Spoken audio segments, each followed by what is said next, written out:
Jonathan Carter and Joaquin McKnight. Okay. Yeah, I think I got an email from Val that said Stevely bonded, so we're good. I'm good on the other two. Okay, good. Once the jail gets him up and ready to go, we're 3 minutes early, so Okay. may just take a minute. The only thing that I have on McKnight is extradition. Yes. Just the extradition. Brown chair, just have a seat on the blue chairs.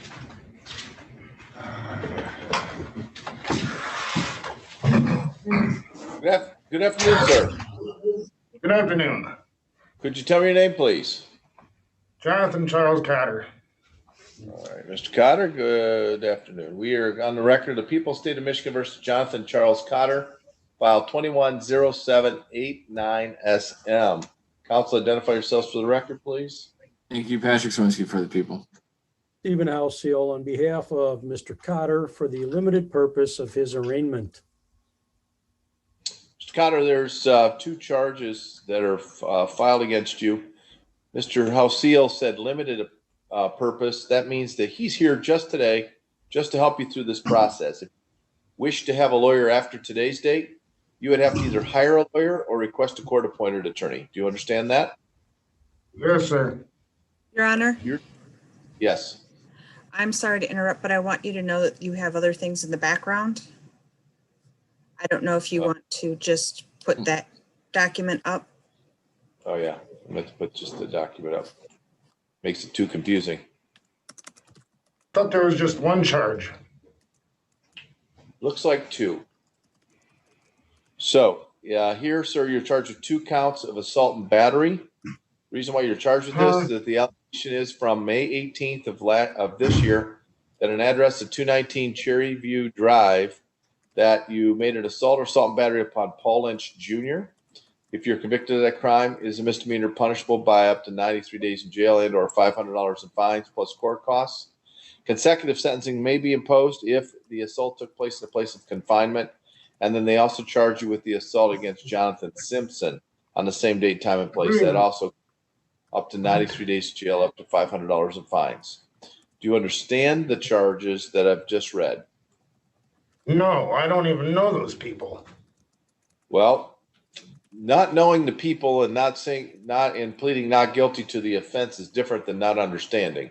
So what they said is you must have gotten into an argument or a fight with 2 people.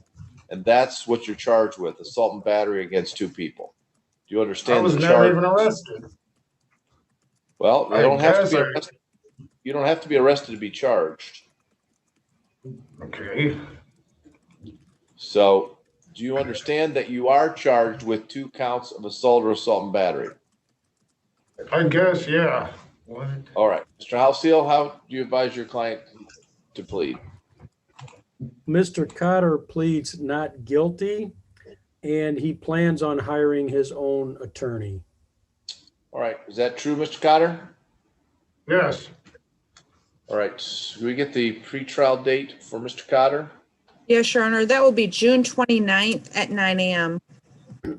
June 29th at 9 a.m. All right. Let's talk about bond, Mr. Halseal.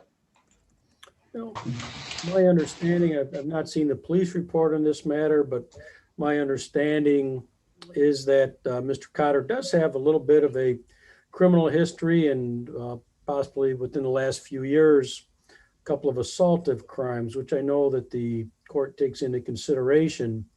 However, I believe he's not a flight risk, that he will show up here in court when he's supposed to be here. And I'm not aware of anything that would lead to the conclusion that he's a threat to the general population or to society. And just ask that the court take those things into consideration when setting bond. Thank you. Mr. Schwinsky, any comment regarding the bond? Thank you, Your Honor. It's more than a couple assaults. Obviously, we had Mr. Cotter just a few years ago on a case where he assaulted someone inside of a gas station. I have concerns over the community safety aspect as a result of his assaultive nature.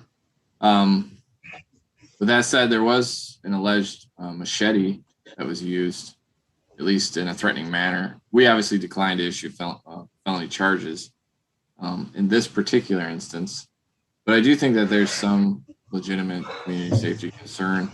I will say, for what it's worth, Mr. Cotter does appear in court, I believe. The last case we had with him, I don't believe we ever had any issue with that. But there is a community safety risk. But as far as the bond, I'll leave it in the court's discretion, but I do have some concerns. Thank you. All right. Mr. Halseal, do we know how Mr. Cotter ended up in the Medley County Jail? The best of my understanding is that he was in fact arrested, that the police came and spoke with him and arrested him. Is again, without reading So the report, that's my no understanding. new charges.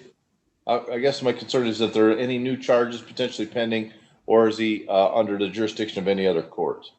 Not to my knowledge. Okay. Do you mind if I ask him just so I can kind of get a lay of the land? Because it does no good to give any low or PR bond if he's going to be held by somebody else. No. Oh, no. Okay. Nope. So how was it that you end up in jail? Did the police just come? Did they just come to where you were? Yeah. Woke me up at Okay. 9 o'clock. They were, and they arrested you on this bond. There was no other. You weren't in a car and the police just asked you your name and saw the warrant. They came to your house. Yeah. Okay. All right. So Court Rule 6106 F1 says if you look at your prior criminal history, you have 16 different convictions stemming back from 1998 going all the way through 2020. You do have some adjudications which were as a juvenile, breaking and entering in Midley County up through 2000. And in 2002, you had an OWI, 2003, a retail fraud, 2003, 3 months later, another retail fraud, another one, 2003, not a good year for you. In an MIP third, 2004, a disorderly person drunk, 2008, an OWI, 2009, MDOP, over 200. This is all in Midland. 2011, assault and battery, 2015, drunk and disorderly, 2016, noise violation, 2018, assault and battery, 2020, assault and battery, and these new charges. Clearly, there's some issues. If you're out in the public regarding alcohol, I'm going to set bond this way. You may not leave state of Michigan without permission of the court.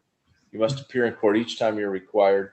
You may not consume any alcoholic beverages because I do see a number of substance-related cases, drinking-related cases, or legal drugs or recreational marijuana. You're subject to random drug and alcohol testing. You will be subject to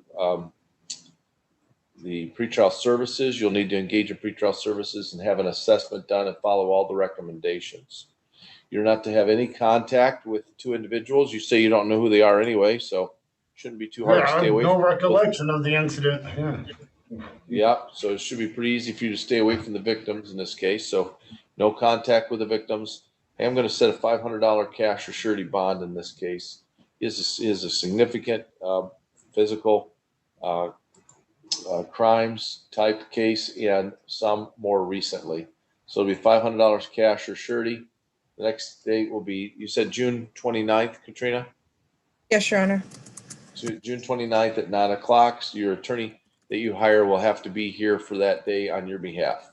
We'll be adjourned on your case. Thank you. Thank you, Mr. Cotter. Okay, sir, you can step up.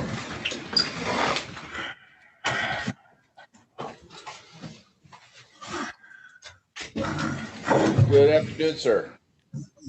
Good afternoon. Could you tell me your name for the record, please? Joaquin McKnight. All right, we are on the record, the People's State of Michigan versus Joaquin McKnight. This is file 21-0790EX. Counsel, identify yourselves for the record. Thank you, Patrick Swinsky, for the people.